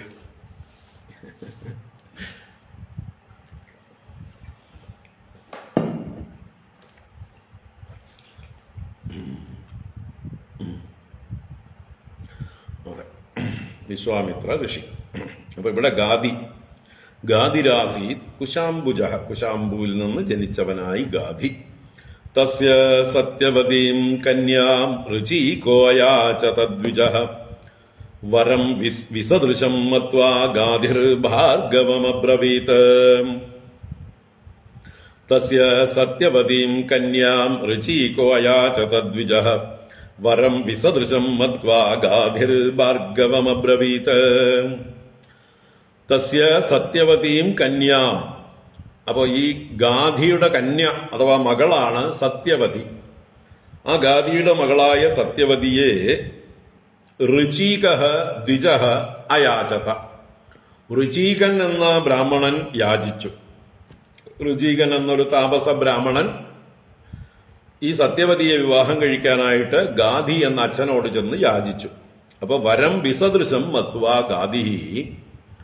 ഗാധി ഈ വരനെ, ഈ വന്ന് തന്റെ മകളെ ചോദിക്കുന്ന ഇദ്ദേഹത്തെ, ബ്രാഹ്മണനെ കണ്ടിട്ട് വിസദൃശം മത്വ, ഇവൾക്ക് യോജിച്ചവനല്ല, ഇവള് രാജകുമാരി, ഇങ്ങേര് എന്താ പറയുക, ഒരു താപസനായിട്ട് നടക്കുന്ന ഒരു ബ്രാഹ്മണൻ, ദരിദ്രവാസി. അപ്പൊ സദൃശന്മാരല്ല. വിവാഹശ്ച വിവാദശ്ച സമയോരേവ ശോഭതേ. വിവാഹവും വിവാദവും സമന്മാർ തമ്മിലേ ശോഭിക്കുള്ളൂ എന്നുള്ള ന്യായപ്രകാരം ഗാധി വിചാരിച്ചു ഇവളെ കൊടുക്കാതിരിക്കാൻ എന്താ ചെയ്യേണ്ടത് എന്ന് ചിന്തിച്ചിട്ട് ഭാർഗവം അബ്രവീത്, നമ്മുടെ മാന്താതാവ് പണ്ട് സൗബരിയോട് ചെയ്ത പോലെ ഭാർഗവം അബ്രവീത്, ഈ ഭൃഗുവംശജാതനായിട്ടുള്ള ഋചീകനോട് പറഞ്ഞു. എന്താ പറഞ്ഞത്? ഏകദശ്യാമകർണാനാം ഹയാനാം ചന്ദ്രവർച്ചസാം സഹസ്രം ദീയതാം ശുൽക്കം കന്യായാഃ കുശികാവയം. ഏകദശ്യാമകർണാനാം ഹയാനാം ചന്ദ്രവർച്ചസാം സഹസ്രം ദീയതാം ശുൽക്കം കന്യായാഃ കുശികാവയം. അപ്പോ അദ്ദേഹം, ഈ ബ്രാഹ്മണൻ വന്ന് കന്യയെ യാചിച്ചപ്പോൾ ശുൽക്കം ചോദിക്കുകയാണ്. ശുൽക്കം എന്ന് പറഞ്ഞാൽ പ്രതിഫലം. അപ്പൊ പ്രതിഫലമായിട്ട് ചോദിക്കുകയാണ്. എന്താണ്? കന്യായാഹ ശുൽക്കം ദീയതാം, ഈ കന്യയ്ക്ക് ശുൽക്കം നൽകൂ, വില നൽകൂ, പ്രതിഫലം നൽകൂ, എന്നാൽ കന്യയെ തരാം. അതെന്താ ശുൽക്കമായിട്ട് ആവശ്യപ്പെട്ടത്? നിസാരമായിട്ടുള്ള കാര്യമല്ല, ആർക്കും സാധിക്കാത്തൊരു കാര്യം പറഞ്ഞു. എന്താണത്? ഏകതശ്യാമകർണാനാം ചന്ദ്രവർച്ചസാം ഹയാനാം സഹസ്രം ദീയതാം. ഏകതശ്യാമകർണാനാം, ഏകത എന്ന് പറഞ്ഞാൽ ഒരു ഭാഗത്ത്, ശ്യാമകർണം കറുത്ത ചെവിയുള്ളതായിട്ടുള്ള, ചന്ദ്രവർച്ചസാം ഹയാനം. ചന്ദ്രവർച്ചസ് എന്ന് പറഞ്ഞാൽ എങ്ങനെ ഇരിക്കും? ചന്ദ്രനെ പോലെ വെളുത്തത്, ചന്ദ്രകാന്തിയോടുകൂടിയത്. അപ്പൊ നല്ല വെളുത്ത കുതിരകളെ വേണം. എത്ര എണ്ണം? 1000 എണ്ണം. അതിൽ എല്ലാറ്റിന്റെയും ഒരു ചെവി ശ്യാമമായിരിക്കണം. നല്ല പരിപാടിയായില്ലേ? 1 2 ഒക്കെ ഒപ്പിച്ചിട്ട് വന്നാലും 1000 എണ്ണമൊക്കെ ഒപ്പിക്കാൻ പറ്റുമോ? അപ്പൊ നടക്കാത്ത കാര്യം. ഇദ്ദേഹത്തിന് താല്പര്യമില്ലാത്തത് കൊണ്ട് ഇങ്ങനെയാണ് കണ്ടീഷൻ വെച്ചത്. അങ്ങ് ചോദിച്ചതിന് ഇല്ല എന്ന് പറയുന്നില്ല, പക്ഷേ എനിക്കൊരു വ്യവസ്ഥയുണ്ട്. എന്റെ മകള് അങ്ങേ വിവാഹം കഴിക്കണമെങ്കിൽ, ഇവളെ കന്യാദാനമായിട്ട് നൽകണമെങ്കിൽ എനിക്ക് അതിനുള്ള ശുൽക്കം നൽകണം. ആ ശുൽക്കം 1000 വെള്ളക്കുതിരകൾ, അതിന്റെ ഒരു ചെവി കറുത്തതായിട്ട്, എല്ലാറ്റിന്റെയും ഒരു ചെവി കറുത്തതായിരിക്കണം. അല്ലാതെ മുഴുവൻ വെള്ളക്കുതിരകളെ കൊണ്ടുവന്നിട്ട് കാര്യമില്ല, കറുത്ത കുതിരകളെയും കൊണ്ടുവന്നിട്ട് കാര്യമില്ല. എല്ലാറ്റിന്റെയും ഓരോ ചെവി കറുത്തതായിരിക്കണം. ഏകദശ്യാമകർണാനാം ചന്ദ്രവർച്ചസാം ഹയാനാം സഹസ്രം ദീയതാം. ചന്ദ്രശോഭയുള്ള വെളുത്ത കുതിരകളെ 1000 നൽകിയാലും കന്യായാഹ ശുൽക്കം. പിന്നെന്താ പറയണു? കുശിക വയം വയം കുശികാഹ, ഞങ്ങൾ ആരാ? കുശിക വംശത്തിൽ പിറന്നവരാണ്. മുമ്പേ പറഞ്ഞില്ലേ, അവരുടെ പൂർവീകന്മാരുടെ പേര് പറഞ്ഞപ്പോ കുശഹ, കുശസ്യ, കുശാംബു, അല്ലെ? എങ്ങനെ കുശനാഭ, ഇങ്ങനെ കുറെ കുശന്മാര് ആ വംശത്തിൽ വരുന്നുണ്ട്. അവരുടെ വംശത്തിന് പേര് കുശിക വംശം. അതുകൊണ്ടാണ് വിശ്വാമിത്രന് കൗശികൻ എന്ന് വിളിക്കുന്നത്. വിശ്വാമിത്രന്റെ പേര് കൗശികൻ എന്ന് വരുന്നത് ഈ കുശവംശത്തിൽ പിറന്നതാണ്. കുശികന്മാരാണ് ഞങ്ങൾ ആഢ്യന്മാരാണ്, ഞങ്ങള് മോശക്കാരല്ല, വലിയ കുലത്തിൽ പിറന്നവരാണ്. അതുകൊണ്ട് ഞങ്ങളുടെ കുട്ടിക്ക് ഇത്തിരി വില കൂടും. അതുകൊണ്ട് ഈ കുട്ടിയെ കിട്ടണമെങ്കിൽ 1000 വെളുത്ത കുതിരകള്, ഒരു ചെവി മാത്രം കറുത്തതായിട്ടുള്ളത് കൊണ്ടുവന്ന് തരണം എന്ന് പറഞ്ഞു. അപ്പൊ ഇയാളെന്ത് ചെയ്തു? ഇത്യുക്തസ്തന്മതം ജ്ഞാത്വാ ഗതസവരുണാന്തികം ആനീയ ദത്വാ താൻ അശ്വാൻ ഉപയമേ വരാനനാം. ഇത്യുക്തസ്തന്മതം ജ്ഞാത്വാ ഗതസവരുണാന്തികം ആനീയ ദത്വാ താൻ അശ്വാൻ ഉപയമേ വരാനനാം. ഇത്യുക്തഃ സഹ, ഇപ്രകാരം പറയപ്പെട്ടവനായ അവൻ. ആരാണവൻ? ഋചീകൻ. ഋചീകൻ എന്ന ബ്രാഹ്മണൻ ഒരു സാധാരണക്കാരനായിരുന്നില്ല. ആള് മഹാതപസ്വിയായിരുന്നു. അതുകൊണ്ട് അദ്ദേഹത്തിന് വരുണലോകം പോകാനൊന്നും ഒരു പ്രയാസം ഉണ്ടായിരുന്നില്ല. അതാണ് സഹ വരുണാന്തികം ഗതഃ തന്മതം ജ്ഞാത്വ. ഈ ഗാദിയുടെ അഭിപ്രായം അറിഞ്ഞിട്ട്, എന്ന് വെച്ചാൽ എന്താ അഭിപ്രായം? കൊടുക്കാൻ താല്പര്യമില്ല എന്നുള്ളതാണ് അഭിപ്രായം. എന്റെ മകളെ അങ്ങയെ പോലെ ഒരു ബ്രാഹ്മണന് തരാൻ താല്പര്യമില്ല. അങ്ങനെ അങ്ങയ്ക്ക് തരണമെങ്കിൽ അങ്ങയുടെ മഹത്വം തെളിയിക്കണം എന്നും കൂടിയാണ് ഇവിടെ മതം. അങ്ങയുടെ യോഗ്യത തെളിയിച്ചാൽ, അങ്ങേക്ക് എന്റെ മകളെ തന്നാൽ അവൾക്ക് യാതൊരു ബുദ്ധിമുട്ടും ഇല്ലാതെ അവളെ പരിപാലിച്ചു കൊള്ളുമെന്ന് എനിക്ക് ബോധ്യം വന്നാൽ, അത്ര വലിയ മഹാനാണ് അങ്ങെങ്കിൽ അങ്ങ് തെളിയിക്കണം. അപ്പൊ തന്മതം ജ്ഞാത്വാ, ഗാദേഹേ മതം ജ്ഞാത്വാ സഹ വരുണാന്തികം ഗതഃ, നേരെ വരുണലോകത്ത് ചെന്നു. വരുണനാണ് ഈ സൈന്ധവങ്ങളുടെ മുഴുവൻ കസ്റ്റോഡിയൻ, അല്ലെ? സൈന്ധവം, ബടവം എന്നൊക്കെ പറയും, കുതിരകളുടെ പര്യായങ്ങളാണ്. ഇതൊക്കെ സമുദ്രത്തിൽ സുലഭമാണ്. സിന്ധുവിൽ ഭവിച്ചത് എന്നാണ് സൈന്ധവം. അപ്പോ വരുണൻ രാജസൂയം നടത്തിയിട്ടുള്ള ചക്രവർത്തിയുമാണ്. അപ്പൊ അദ്ദേഹത്തിന്റെ കസ്റ്റഡിയിൽ ഇഷ്ടം പോലെ കുതിരകളാണ്. അപ്പൊ അദ്ദേഹം വരുണാന്തികം ഗതഃ, എന്നിട്ടോ ആനീയ ദത്വാ താൻ അശ്വാൻ ആനീയ ദത്വ, അതേ ആവശ്യപ്പെട്ട പ്രകാരമുള്ള വെള്ളക്കുതിരകൾ, ഓരോ ചെവി കറുത്തതായിട്ടുള്ള 1000 കുതിരകളെ കൊണ്ടുവന്ന് ദത്വ കൊടുത്തിട്ട് ഉപയമേ വരാനനാം, ആ സുന്ദര മുഖത്തോടു കൂടിയവളായ സത്യവതിയെ ഉപയമിച്ചു, വിവാഹം കഴിച്ചു എന്നർത്ഥം, സ്വന്തമാക്കി. അങ്ങനെ ഋചീകൻ സത്യവതിയെ വിവാഹം കഴിച്ചു. അതിന്റെ ഇടയ്ക്കുള്ള കഥയാണ് ഈ പറഞ്ഞ 2 ശ്ലോകങ്ങൾ. വരുണനിൽ നിന്ന് 1000 വെളുത്ത കുതിരകൾ കറുത്ത ചെവിയോടുകൂടി, ഒരു ചെവി കറുത്തതായിട്ട് കൊണ്ടുവന്ന് കൊടുത്ത് സ്വന്തമാക്കി. ഇനി സർഷി പ്രാർത്ഥിത പത്ന്യാ സ്വസ്വാച അപത്യകമ്യയാ ശ്രപയിത്വാ ഉഭയൈർമന്ത്രൈഃ ചരും സ്നാതും ഗതോ മുനിഃ. സർഷി പ്രാർത്ഥിത പത്ന്യാ സ്വസ്വാച അപത്യകമ്യയാ ശ്രപയിത്വാ ഉഭയൈർമന്ത്രൈഃ ചരും സ്നാതും ഗതോ മുനിഃ. സഹ ഋഷി പ്രാർത്ഥിത പത്ന്യാ, സഹ ഋഷി ഋചീകഃ ഋഷി പത്ന്യാ പ്രാർത്ഥിത, പത്നിയാൽ സത്യവതിയാൽ പ്രാർത്ഥിക്കപ്പെട്ടു. അതുപോലെ സ്വസ്രുവാച, പത്നി മാത്രമല്ല തന്റെ അമ്മായി അമ്മയും, സ്വസ്രു എന്ന് പറഞ്ഞാൽ ഇവിടെ അമ്മായി അച്ഛനും അമ്മായി അമ്മയും, ഇവിടെ അമ്മായി അമ്മ എന്നർത്ഥത്തില് തന്റെ ഭാര്യാമാതാവായിട്ടുള്ള ഈ ഗാദിയുടെ പത്നിയും ഈ ദേഹത്തോട് യാചിച്ചു. എന്താ യാചിച്ചത്? അപത്യകാമ്യയ പ്രാർത്ഥിത. അപത്യകാമ്യയ, സന്തതി ഉണ്ടാവാനുള്ള, ഏതെങ്കിലും ആൺസന്തതി ഉണ്ടാവണം, അതിനു വേണ്ടിയിട്ടുള്ള മന്ത്രങ്ങൾ പ്രയോഗിച്ച് അതിനുള്ള ഔഷധങ്ങൾ നൽകണം എന്ന് അമ്മായിയമ്മയും ഇവിടെ സത്യവതി എന്ന ഇദ്ദേഹത്തിന്റെ ഭാര്യയും രണ്ടുപേരും ഇദ്ദേഹത്തോട് പ്രാർത്ഥിച്ചു. അപ്പൊ അദ്ദേഹം എന്ത് ചെയ്തു? സ്രപയിത്വ ഉഭയൈർ മന്ത്രൈഹി ചരും. ചരു എന്ന് പറഞ്ഞാല് ഹോമത്തിൽ സമർപ്പിക്കാനുള്ള ഹവിസ്. അപ്പൊ അതിന്റെ പാത്രത്തില് ചരുവിനെ ഉണ്ടാക്കിയിട്ട് അത് രണ്ടിലും ഉഭയൈഹി മന്ത്രൈഹി, രണ്ടു വിധം മന്ത്രങ്ങളെ കൊണ്ട് സ്രപയിത്വ, അതിന് മന്ത്രം ജപിച്ച് പാകപ്പെടുത്തി വെച്ചു. ഇനി വന്നിട്ട് അത് മറ്റു ബാക്കിയുള്ള ചടങ്ങുകളും കൂടി കഴിച്ചിട്ട് വേണം ഭാര്യയ്ക്കും അമ്മായിയമ്മയ്ക്കും പ്രസാദമായിട്ട് വിതരണം ചെയ്യാൻ. അപ്പൊ അതിനെ ചരുവിനെ ശ്രവണം ചെയ്ത് മുനിഹി സ്നാതും ഗതഃ, ഈ ഋജീക മുനി കുളിക്കാനായിട്ട് പോയി. സ്നാതും ഗതഃ. ആ സമയത്ത് താവത് സത്യവതി മാത്ര സ്വചരും യാചിതാ സതി ശ്രേഷ്ഠം മത്വാ തയാ അയച്ഛത് മാത്രേ മാതുഹു അതത് സ്വയം. താവത് സത്യവതി മാത്ര സ്വചരും യാചിതാ സതി ശ്രേഷ്ഠം മത്വാ തയാ അയച്ഛത് മാത്രേ മാതുഹു അതത് സ്വയം.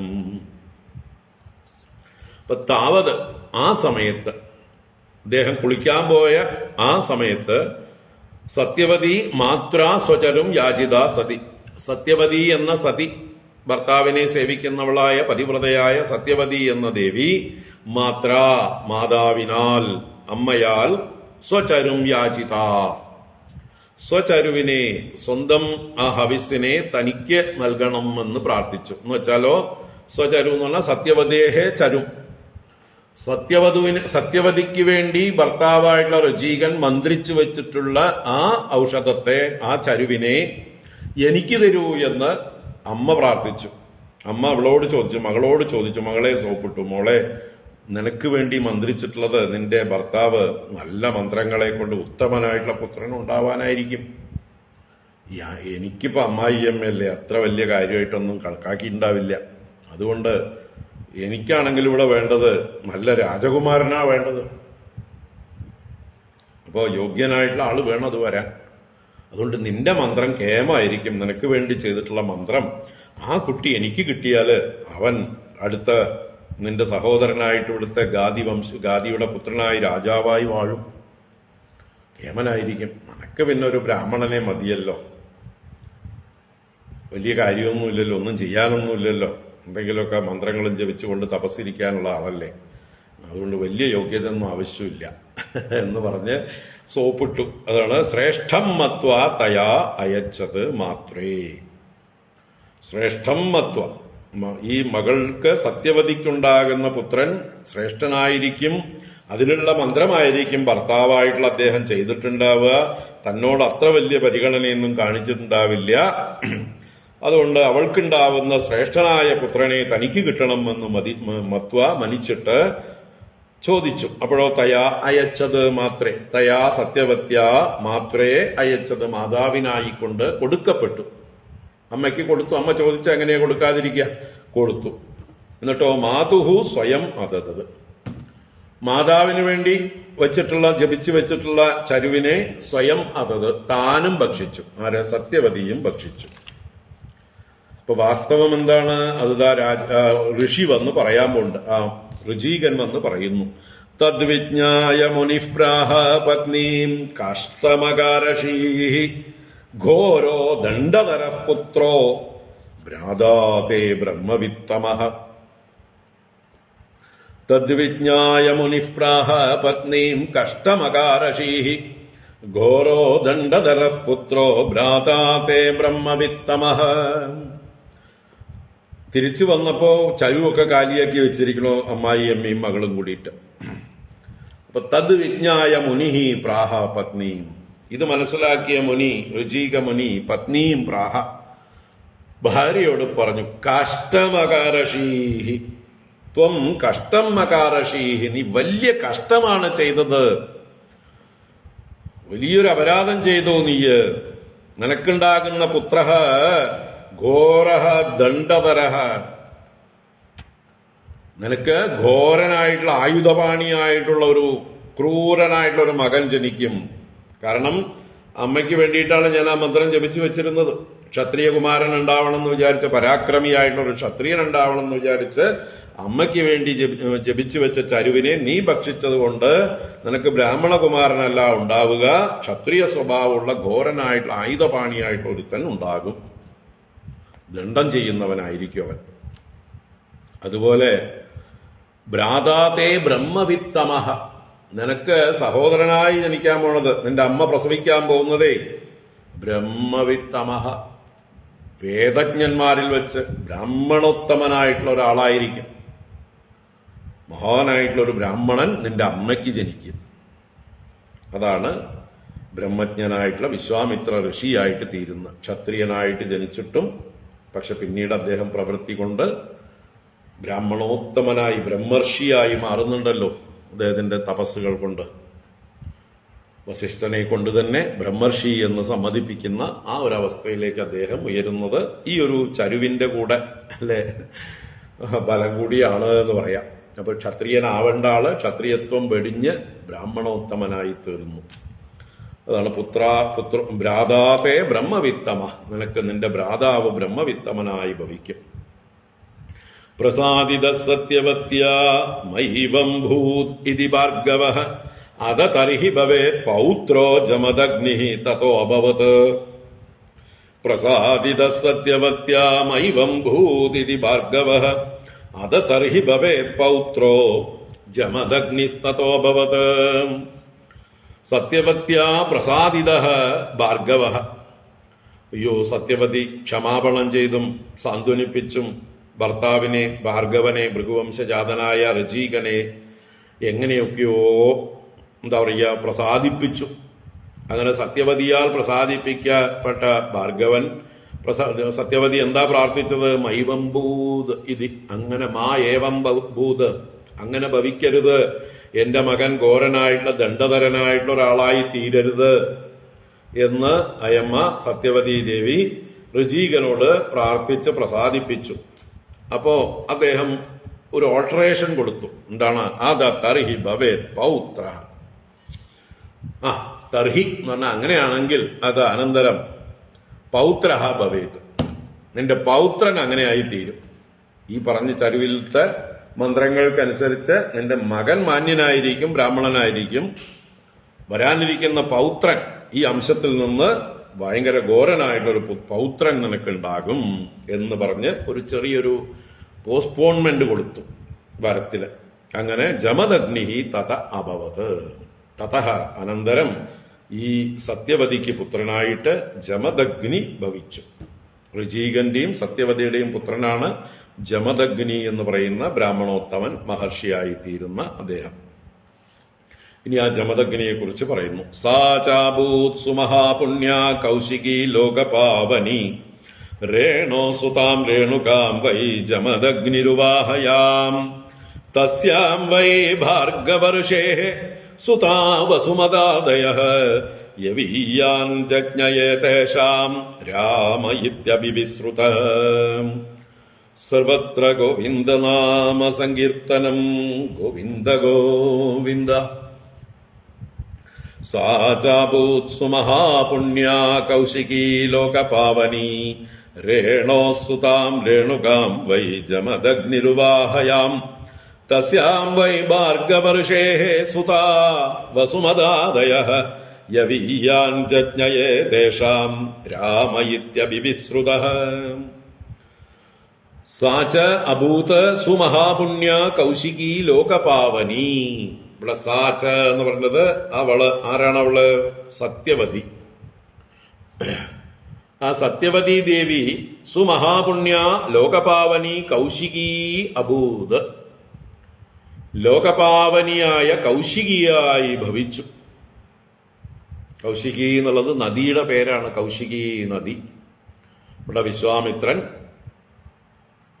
രാമനെയും കൂട്ടി അയോധ്യയിലേക്ക് പോകുന്ന വഴിയിൽ ഈ കൗശികി നദി കടക്കുന്നുണ്ട്. അപ്പോ ഈ കൗശികി നദി തന്റെ സഹോദരിയാണ്, വിശ്വാമിത്രന്റെ സഹോദരിയാണ് സത്യവതി. അപ്പൊ ആ കൗശികിയുടെ കഥയും മറ്റുമൊക്കെ രാമന് പറഞ്ഞു കൊടുക്കുന്നുണ്ട് വാൽമീകി രാമായണം ബാലകാണ്ഡത്തിൽ. നമ്മൾ കഴിഞ്ഞ വർഷം കണ്ടിരുന്നു. അപ്പൊ കൗശികി എന്നുള്ളത് കൗശികനായ വിശ്വാമിത്രന്റെ സഹോദരിയാണ്, നദിയായി തീർന്നു. സത്യവതിയാണ് നദിയായി തീർന്നത്. ലോകപാവനി, ലോകത്തെ പവിത്രീകരിക്കുന്ന സുമഹാപുണ്യ, വലിയ പുണ്യശാലിയായിട്ടുള്ള കൗശികി നദിയായിട്ട് ഭവിച്ചു സത്യവതി ദേവി. പിന്നീട് രേണോഹോ സുതാം രേണുകാം വൈ ജമദഗ്നി ഉവാഹ യാം. സത്യവതി പുത്രനായ ജമദഗ്നി അദ്ദേഹം യാം രേണോഹോ സുതാം രേണുകാം ഉവാഹ. രേണു എന്ന് പറഞ്ഞ ഒരാളുടെ പുത്രിയാണ് രേണുക. ഈ രേണു എന്നുള്ളത് പുരുഷൻ തന്നെ ആയിരിക്കണം. അദ്ദേഹത്തിന്റെ പുത്രി രേണോഹോ എന്നുള്ളത് ഷഷ്ടി വിഭക്തിയാണ്. രേണുവിന്റെ ആണ്, പുരുഷ ശബ്ദമാണ്, പുല്ലിംഗ ശബ്ദമാണ്. അപ്പോൾ രേണുവിന്റെ പുത്രിയായ രേണുകയെ, രേണുവിന്റെ പുത്രിയാണ് രേണുക. ആ രേണുകയെ ജമദഗ്നി വിവാഹം കഴിച്ചു. എന്നിട്ട് തസ്യാം വൈ ഭാർഗവർഷേഹേ സുതാ വസുമദാദയ. തസ്യാം വൈ അവളിൽ വസുമദാദയ സുതാഹ വസുമാൻ മുതലായ പുത്രന്മാർ ഭാർഗവർഷേഹെ, ഭാർഗവർഷിയിൽ നിന്ന് ഉണ്ടായി. ഇവിടെ ഭാർഗവർഷി ജമദഗ്നി ഋഷി. ഭൃഗുവംശജാതനായ ഋജീകന്റെ മകൻ ജമദഗ്നി ഭാർഗവൻ തന്നെയാണ്. അദ്ദേഹത്തിന്റെ പുത്രനായ പരശുരാമനും ഭാർഗവൻ തന്നെയാണ്. ഇവരെല്ലാം ഭൃഗുവംശജാതന്മാരായതുകൊണ്ട് ഭാർഗവന്മാര്. ഇവിടെ ഭാർഗവർഷേഹേ എന്നത് ജമദഗ്നേഹേ എന്നർത്ഥം. അപ്പൊ അവൾക്ക് ജമദഗ്നി മഹർഷിയിൽ വസുമതാദികളായ സുതന്മാരുണ്ടായി. യവീയാൻ ജജ്ഞേ ഏതേഷാം, ഏതേഷാം യവീയാൻ, ഈ വസുമാൻ മുതലായവർക്ക് യവീയാനായിട്ട്, യവീയാൻ എന്ന് പറഞ്ഞാൽ യങ്ങർ, ഏറ്റവും കനിഷ്ഠൻ എന്നർത്ഥം, ഏറ്റവും ഇളയവനായിട്ട് ജജ്ഞേ ജാതനായി.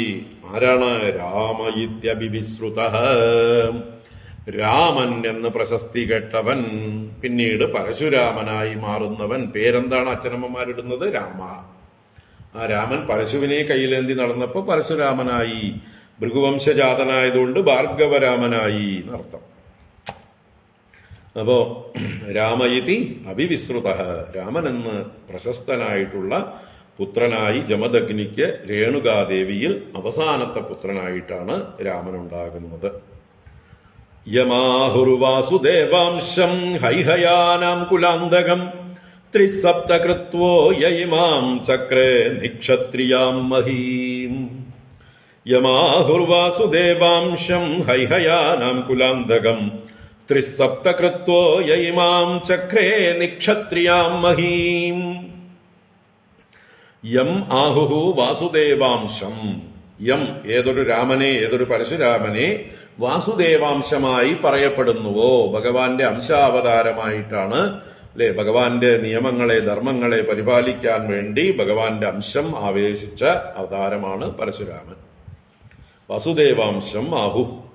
ഹൈഹയാനാം കുലാന്തകം, ഹൈഹയന്മാർ എന്നാൽ ഹേഹയ രാജാക്കന്മാർ, കാർത്തവീര്യാർജുനനും അദ്ദേഹത്തിന്റെ സന്തതികളും. ആ രാജാക്കന്മാരുടെ കുലാന്തകനായിട്ടാണ് അദ്ദേഹം അറിയപ്പെടുന്നത്. അദ്ദേഹം എന്ത് ചെയ്തു? ത്രിസപ്ത കൃത്വ, ത്രിസപ്ത 37 കൃത്വ തവണ, പ്രാവശ്യം. അപ്പൊ 37 21 തവണ യഹ ഏതൊരു പരശുരാമനാണോ ഇമാം മഹീം നിക്ഷത്രിയാം ചക്രേ, ഇമാം മഹീം ഈ ഭൂമിയെ നിക്ഷത്രിയാം ചക്രേ, ചക്രേ ചെയ്തു, എന്താക്കി ചെയ്തു? നിക്ഷത്രിയാം, നിക്ഷത്രിയാം എന്താ പറയാ, നിർഗത ക്ഷത്രിയാം എന്നർത്ഥം. ക്ഷത്രിയന്മാരില്ലാത്തതായിട്ട്, ക്ഷത്രിയന്മാരെ ശേഷിപ്പിക്കാതെ ഉന്മൂലനം ചെയ്യുന്നതായിട്ട് ഈ ഭൂമിയെ മാറ്റി 21 പ്രാവശ്യം. ആര്? ഈ രാമൻ. ദുഷ്ടം ക്ഷത്രം ഭുവോ ഭാരം അബ്രഹ്മണ്യം അനീനശത് രജസ്തമോ വൃതം അഹൻ ഫൽഗുന്യപി കൃതയം ഹസി. ദുഷ്ടം ക്ഷത്രം ഭുവോ ഭാരം അബ്രഹ്മണ്യം അനീനശത് രജസ്തമോ വൃതം അഹൻ ഫൽഗുന്യപി കൃതയം ഹസി. ദുഷ്ടം ക്ഷത്രം ഭുവോ ഭാരം. ഈ ദുഷിച്ചതായിട്ടുള്ള ക്ഷത്രിയ വംശങ്ങൾ അത് ഭുവോ ഭാരം, ഭൂമിക്ക് ഭാരഭൂതന്മാരായി തീരുന്നു. അബ്രഹ്മണ്യം, ബ്രാഹ്മണരോട് ഒരു ബഹുമാനമില്ലാത്തവർ, ബ്രാഹ്മണരെ ഉപദ്രവിക്കുന്നവർ, ബ്രാഹ്മണരുടെ ബ്രഹ്മസ്വം അപഹരിക്കുന്നവർ എന്നൊക്കെ പറയാം. അബ്രഹ്മണ്യരായിരുന്നു. ഇപ്പൊ അദ്ദേഹം ചെയ്യുന്ന അതാണല്ലോ, കാർത്തവീര്യാർജുനൻ ബ്രാഹ്മണനായ ജമദഗ്നിയുടെ കാമധേനുവിനെ അപഹരിച്ചു കൊണ്ടുപോകുന്നു. അവരുടെ തലമുറകളും അതുപോലെ തന്നെയാണ് ചെയ്യുന്നത്. അപ്പോൾ ബ്രാഹ്മണരെ ബഹുമാനിക്കാത്തവരായ അബ്രഹ്മണ്യരായ ഭൂമിക്ക് ഭാരഭൂതന്മാരായ ദുഷിച്ച ക്ഷത്രിയ വർഗത്തെ അനീനശത്ത് എന്ന് പറഞ്ഞാലോ നശിപ്പിച്ചു എന്നർത്ഥം. അനീനശത്ത്, നല്ലതുപോലെ നശിപ്പിച്ചു. അവരെങ്ങനെയുള്ളവരായിരുന്നു? രജസ്തമോ വൃതം, രജോ ഗുണവും തമോ ഗുണവും കൊണ്ട് വൃതം ആവരണം ചെയ്യപ്പെട്ടവർ, അധികരിച്ചവർ എന്നർത്ഥം. രജോ ഗുണ വൃത്തികളോട് കൂടിയവർ എന്നൊക്കെ പറയാം. രജോ ഗുണവും തമോ ഗുണവും വർദ്ധിച്ച് സത്വഗുണം കുറഞ്ഞവരായ ദുഷിച്ച രാജാക്കന്മാർ, അവര് എന്തു ചെയ്താലും കൃതേ ഭൽഗൂനി അഭി അംഹസി കൃതേ അഹന്. ഭൽഗൂനി എന്ന് പറഞ്ഞാല് ചെറുതാണെങ്കിലും, ഭൽഗു എന്ന് പറഞ്ഞാൽ ചെറുതാണ്. അപ്പൊ അവര് ചെറിയ തുച്ഛമായിട്ടുള്ള എന്തെങ്കിലും അപരാധം ചെയ്താൽ അംഹസി കൃതേ, അംഹസ് അപരാധം പാപം, അംഹസി കൃതേ സതി, ചെറിയ അപരാധങ്ങൾ പോലും അവർ ചെയ്യുമ്പോൾ അഹൻ കിട്ടിയ സന്ദർഭം ഉപയോഗിച്ചുകൊണ്ട് അവരെ ഉന്മൂലനം ചെയ്തു, അവരെ ഹനിച്ചു കളഞ്ഞു. അപ്പോൾ ക്ഷത്രിയന്മാർക്ക് ഒരു ചെറിയ തെറ്റ് പോലും ചെയ്യാനുള്ള അവസരം കൊടുത്തില്ല. അങ്ങനെ ചെയ്താൽ ആ കാരണം പറഞ്ഞ് അവരെ ഉന്മൂലനം ചെയ്ത് കളഞ്ഞു. ആര്? ഈ പരശുരാമൻ എന്ന് പറയണം. ദുഷ്ടം ക്ഷത്രം ഭുവോ ഭാരം അബ്രഹ്മണ്യമനീനശത് രജസ്തമോ വൃതം അഹന് ഭൽഗുന്യപി കൃതേം ഹസി. രാജോവാച കിം തദംഹോ ഭഗവതോ രാജന്യൈരജിതാത്മഭിഃ കൃതം യേന കുലം നഷ്ടം ക്ഷത്രിയാണാമഭീക്ഷ്ണശഃ. രാജോവാച കിം തദംഹോ ഭഗവതോ രാജന്യൈരജിതാത്മഭിഃ കൃതം യേന കുലം നഷ്ടം ക്ഷത്രിയാണാമഭീക്ഷ്ണശഃ. പരീക്ഷിത് രാജാവ് സുഖബ്രഹ്മർഷിയോട് അപ്പൊ ഈ സന്ദർഭത്തില് ഒരു ചോദ്യം ചോദിക്കുകയാണ്. കിം തദംഹഃ ഭഗവതഃ രാജന്യൈഃ അജിതാത്മഭിഃ കൃതം. അപ്പോ കിം തദംഹഃ, അംഹഃ അംഹസ് പാപം, അപരാധം. അപ്പോ ആ പാപം എന്താണ്? കിം തദ് കൃതം, ഏത് അംഹസ്സാണ് ചെയ്തത്? ആർക്ക്? ഭഗവതഃ, ഭഗവാനായ രാമന്. ആരാൽ? അജിതാത്മഭിഃ രാജന്യൈഃ, ഇന്ദ്രിയ മനോനിയന്ത്രണങ്ങളില്ലാത്തവരായ തോന്നിയവാസികളായ രാജാക്കന്മാരാൽ,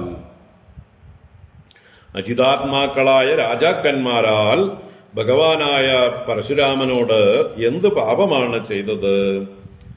ഏന കുലം നഷ്ടം ക്ഷത്രിയാണാം അഭീക്ഷ്ണശഃ.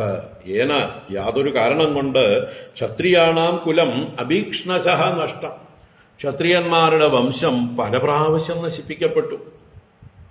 അപ്പൊ ക്ഷത്രിയ വംശത്തെ 21 വട്ടമാണ് പരശുരാമൻ നശിപ്പിച്ചത്. അതിന് കാരണഭൂതമായിട്ടുള്ള പ്രവൃത്തി, ഏത് പാപമാണ് ഇവര് ഭഗവാനായ പരശുരാമന്റെ നേർക്ക് ചെയ്തത് എന്ന് ഒരു ചോദ്യം. അതിന് മറുപടിയായിട്ട് ഇനി സുഖബ്രഹ്മർഷി കാർത്തവീര്യാർജുനന്റെ കഥ പറയുന്നു. നമുക്ക് വൈകിട്ട് കാണാം കാർത്തവീര്യാർജുന ചരിത്രം. അപ്പൊ ആദ്യം അയാളുടെ മാഹാത്മ്യം പറഞ്ഞുകൊണ്ടാണ് രാവണനെ അയാൾ ജയിക്കുന്ന കഥ പറഞ്ഞുകൊണ്ട് പിന്നീട് അദ്ദേഹം ചെയ്ത അപരാധത്തെ പറയുകയാണ്. ലോഭം കൊണ്ട് മഹാനായ ഒരു ചക്രവർത്തി അധപ്പതിച്ചതിന്റെ കഥയാണ് കാർത്തവീര്യാർജുനന്റെ കഥ. നമുക്ക് വൈകിട്ട് 6:00 കാണാം. ഹരി ഓം. ഓം കായേന വാചാ മനസേന്ദ്രിയർവാ ബുദ്ധ്യാത്മനാ വാ പ്രകൃതേ സ്വഭാവാത് കരോമി യദ്യത് സകലം പരസ്മൈ നാരായണായേതി സമർപ്പയാമി. ഓം ശാന്തി ശാന്തി ശാന്തി. ഹരി ഓം. ശ്രീ ഗുരുഭ്യോ നമഃ. ഹരി ഓം. നാരായണ.